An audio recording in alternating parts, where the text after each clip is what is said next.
Hi, I'm Terry Fairchild, registered corporate coach and author of Mentor Me, the Inspired Leadership Program. And I work with business owners and executives to help them select and identify the next generation of leaders so that they can continue to bring in profits into their business now and in the future. So first of all, I want to thank everybody for their participation on the videos. It's just been great to have so much excitement regarding this campaign. So again, thanks for your participation and your questions and your comments. It's just been awesome. So if you're listening to this video today, the opportunity for you is to, number one, find the right people now and in the future. Leave your business in the right hands as you move forward into the next chapter of your life. And fill those critical roles with top producers. In our last video, we identified that the difference between an average producer and a top producer in a company of about 80 employees is about $909,000. That's the difference in productivity between having average producers and top producers. So that's a lot of money on the table. So let's talk about some examples. In this video, we're going to give you some practical examples. How are different companies utilizing assessment tools to gain value and maximize productivity in their organizations? So let's talk about case study A. Case study A was, I was working with a sales manager, and he wanted to do a talent audit with his people. And so what we did was we identified that a top producer was worth about $500,000. An average producer was around $300,000, and a low producer was producing about $150,000. So that's a pretty big gap there. So what we did was we identified what are the shared characteristics of that top producer, and now we've built a model, and every time they hire, they can hire towards that top producer model.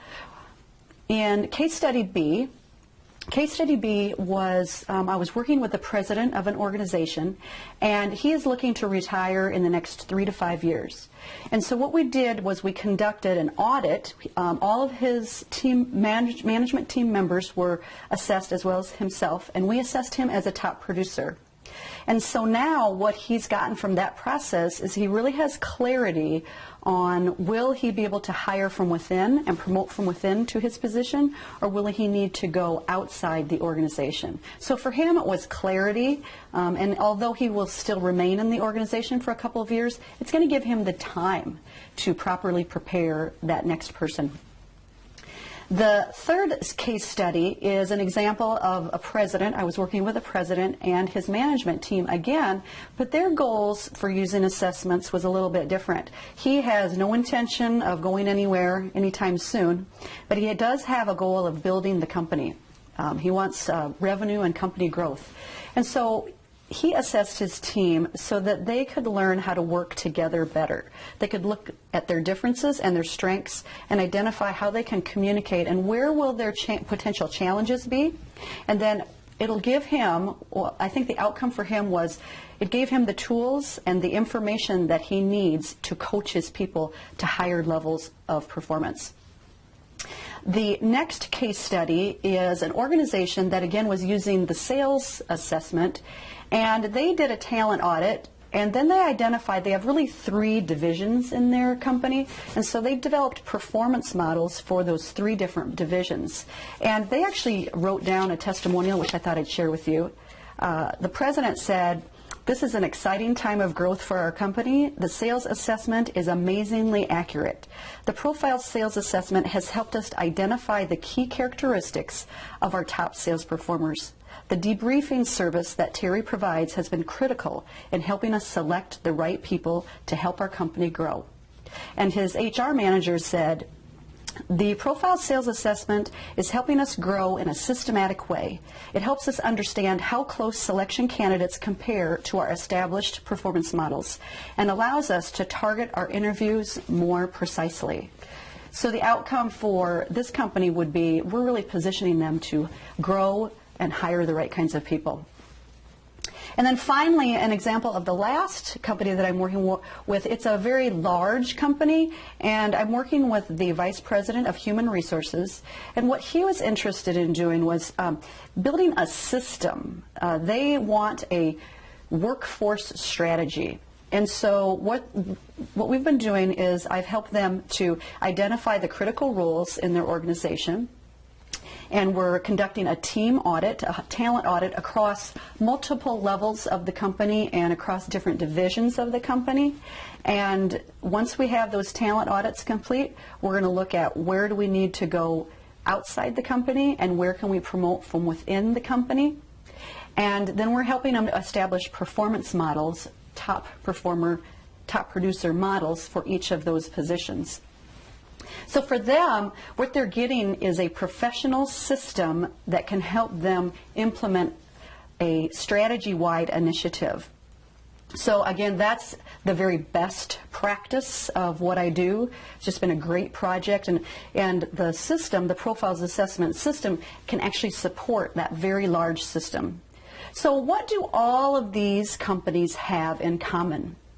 Well, the one thing that they had in common is that they were all interested in maintaining profitability now and in the future, and they were also interested in identifying top producers. What does that look like, and what are the shared characteristics of top performers?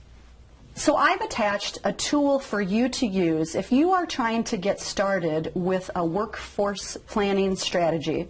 The first thing for you to do is to print out the email attachments and look at what do you have for your current performers. What do you have in terms of roles, and where would you put your people? So the first form is a workforce planning form. It's a 9-box strategy. It's very typical in HR departments. They use this 9-box strategy, and it says it has you identify your current employees and say, are they below, meeting, or exceeding performance, and are they low, medium, or high potential for promotion?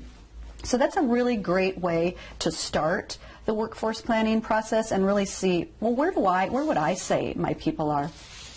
The second attachment that you can use as a tool is a hierarchy. It's an organizational chart, and you can go ahead and put your position in there, and then also put the critical roles that it takes to run the company, identify what those are, and who do you have in those roles right now, and where would you define their performance? Would you consider them a non-producer, an average producer, or a top producer?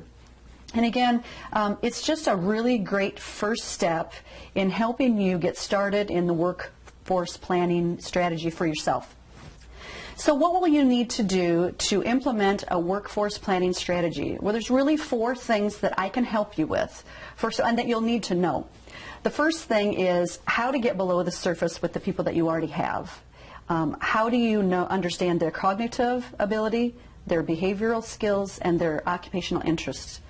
So really get below the surface with current producers, and then identify what are the key characteristics of top performers. The second thing that you'll need to understand is, how do I build performance models for the critical roles in my company? The third thing that you're going to want to know how to do is conduct a talent audit. Because what a talent audit is going to help you do is to understand, am I going to need to recruit outside this company, or am I going to be able to promote from within? And then finally, the last thing you'll need to understand is, how do I use a validated tool to help me understand for each of those critical roles, skill fit, company fit, and job fit.